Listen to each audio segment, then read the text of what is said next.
right word, but I'm sure that to be stronger, and I have to find a way. I'm here to find the best way to make us both stronger on the two shores of the Atlantic.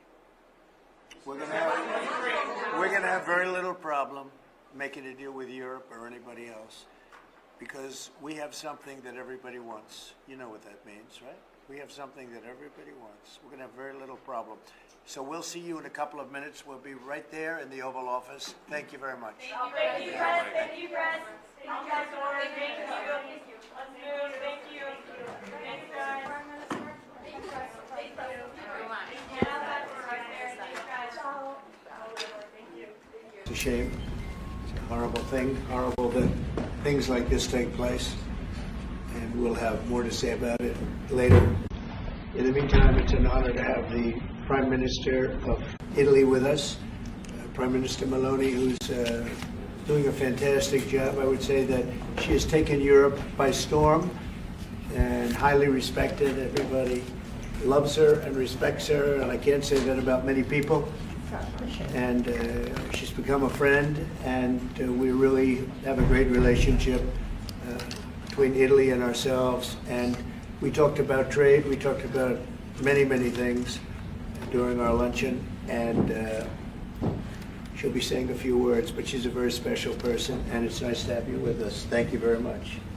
Thank you very much, Mr. President. Thank you for your warm welcome. Thank you for this occasion, which is a You know, today is April 17, and April 17 marks the anniversary of the agreement that allowed Cristoforo Colombo to make his trip. And I say to remember how ancient are our ties, but also to remind that we both share another fight, which is the fight against the woke and ADI ideology that would like to erase our history. And as I know that we share lots of things on tackling illegal migration, on fighting against synthetic drugs. You know, Italy has been one of the nations that made a plan against fentanyl, for example.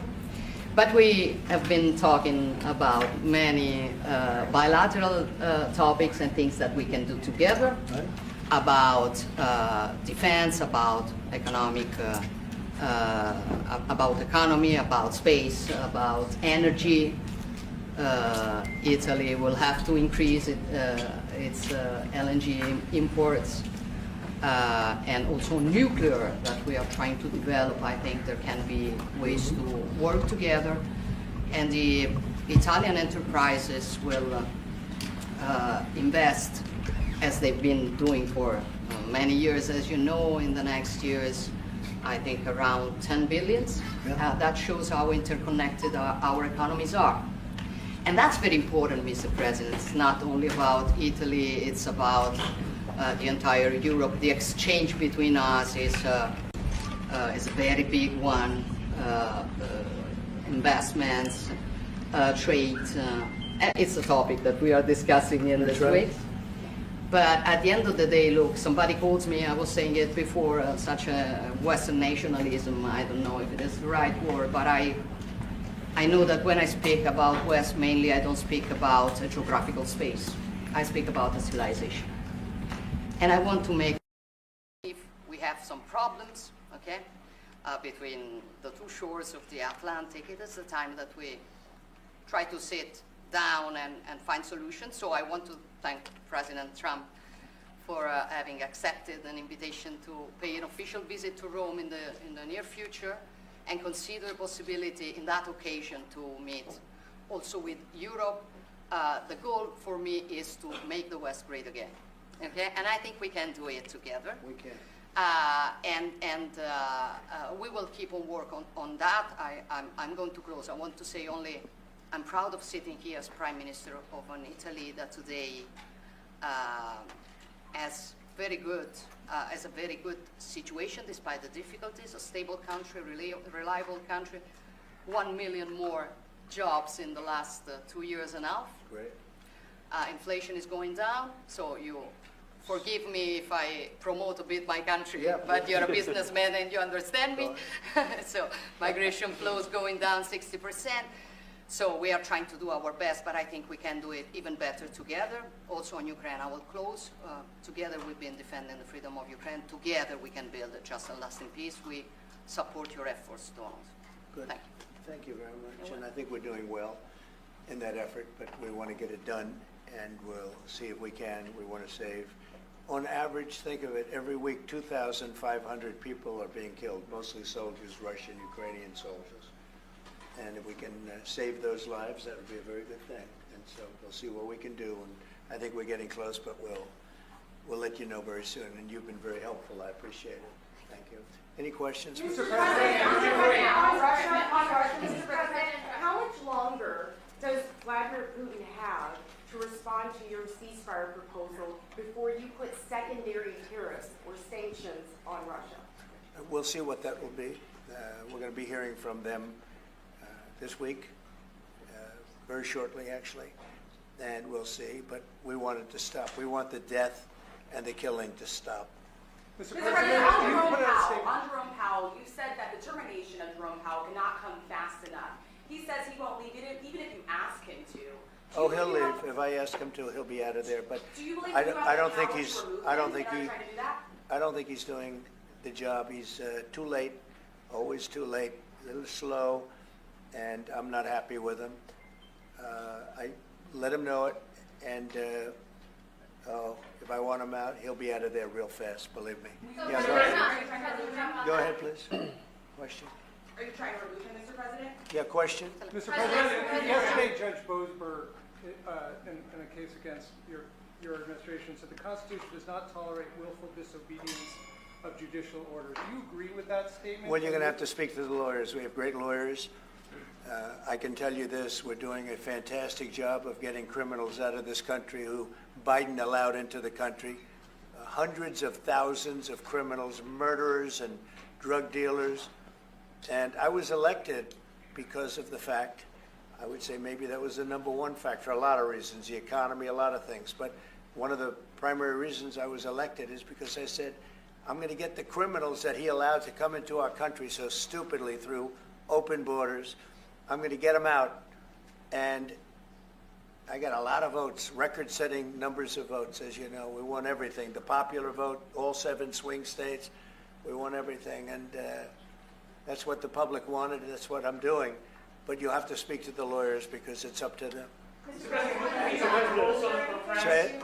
What do you think of the proposal from France and UK of a peace mission in Ukraine with soldiers? And do you think that Italy should take part into it? Well, I think Italy will have to make that determination, but peace missions are always good with me. I'm okay with peace missions. Yeah, please. Mr. President, have you discussed what areas of cooperation have you discussed with the Prime Minister vis-a-vis Italy and the United States and Europe and the United States? And on China? We discussed it very briefly. No, we're doing very well with negotiations, I think, with all countries. Do you have a And timing? Scott could tell you a little bit, but we are doing very well. We have a lot of countries that want to make a deal. Frankly, they want to make deals more than I do. Go ahead, Scott. Would you say something? Chris? Yeah, we've got a process in place. We're working on the big 15 economies first. We had a fantastic meeting with Japan yesterday.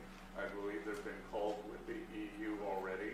And then we have South Korea coming in next week. And I believe India is also talking, that's moving very quickly. Go ahead. Ukraine's President Zelensky has said he has evidence that China is supplying weaponry or ammunition to Russia. Do you have any evidence along those lines? And also, he said we could see a minerals deal signed this week. Is that? Well, we have a minerals deal, which I guess is going to be signed on Thursday, Scott, next Thursday, soon. And I assume they're going to live up to the deal, so we'll see. But we have a deal on that. No, I have no comment on that. I have no idea. That's his statement, not mine. Mr. President, there were reports that you waved off an Israeli attack on Iranian nuclear facilities. Can you comment on that? Is that accurate? And they say the attack is what? that you waived off an Israeli plan to attack Iranian nuclear facilities. I wouldn't say waved off. I'm not in a rush to do it because I think that Iran has a chance to have a great country and to live happily without death. And I'd like to see that. That's my first option. If there's a second option, I think it would be very bad for Iran. And I think Iran is wanting to talk. I hope they're wanting to talk. It's going to be very good for them if they do. And I'd like to see Iran thrive in the future, do fantastically well. I know the Iranian people, they're incredible people. Always have been very smart, very energetic, very successful people. And I don't want to do anything that's going to hurt anybody. I really don't. But Iran can't have a nuclear weapon. It's, pretty simple. It's really simple. We're not looking to take their industry. We're not looking to take their land. All we're saying is you can't have a nuclear weapon. The deal that was made with Obama, that deal would have expired already. It was a terrible deal. It would have expired. And that gave them a clear path to a nuclear weapon. I wouldn't have accepted. That's why I terminated the deal. Number one, it was way too short. When countries are involved, you don't make short-term deals. These are countries with long lives. And I terminated that, and it was a great termination because it didn't allow us to do anything. Once it terminated, you know what the deal was. It was a terrible deal. Really, one of many terrible deals made by the U.S. But no, I'd like to see Iran thrive, and they can do that, I think, very easily, or they can do it the other way, and the other way is not going to be good for them. It's going to be really bad for them. What do you think of the Saudi CEO going to China and met with trade officials there? Well, Jensen's an amazing guy. He's become a friend of mine, and I don't know, he's a person that's very proud of our country. He loves our country. I'm not worried about Jensen at all. Mr. President, if we're hold you in contempt, will you take steps to return Kilmar Abrego Garcia to the United States and put him in front of a judge? Well, I'm not involved in it. I'm going to respond by saying you'll have to speak to the lawyers, the DOJ. I've heard many things about him, and we'll have to find out what the truth is. But I will say this,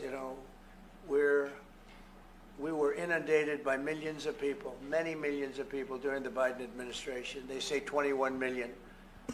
And a big percentage of those are criminals, serious criminals. I'm not saying just criminals because they came into the border illegally.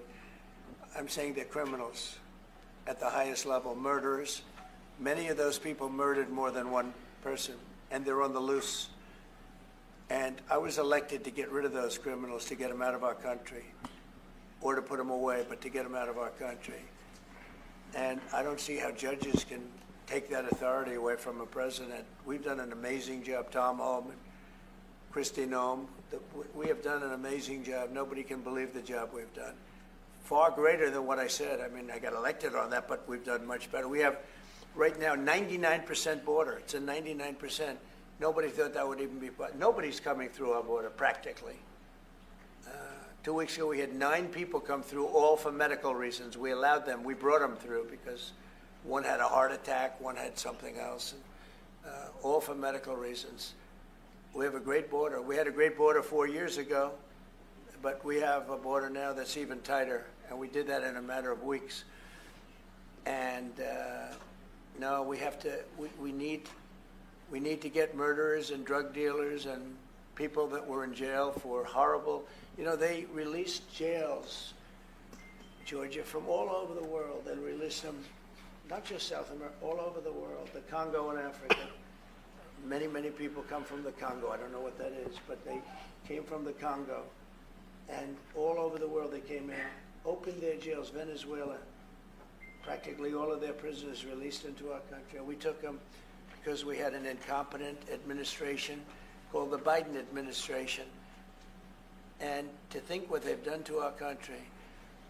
And I was elected to straighten that out, and I'm doing that.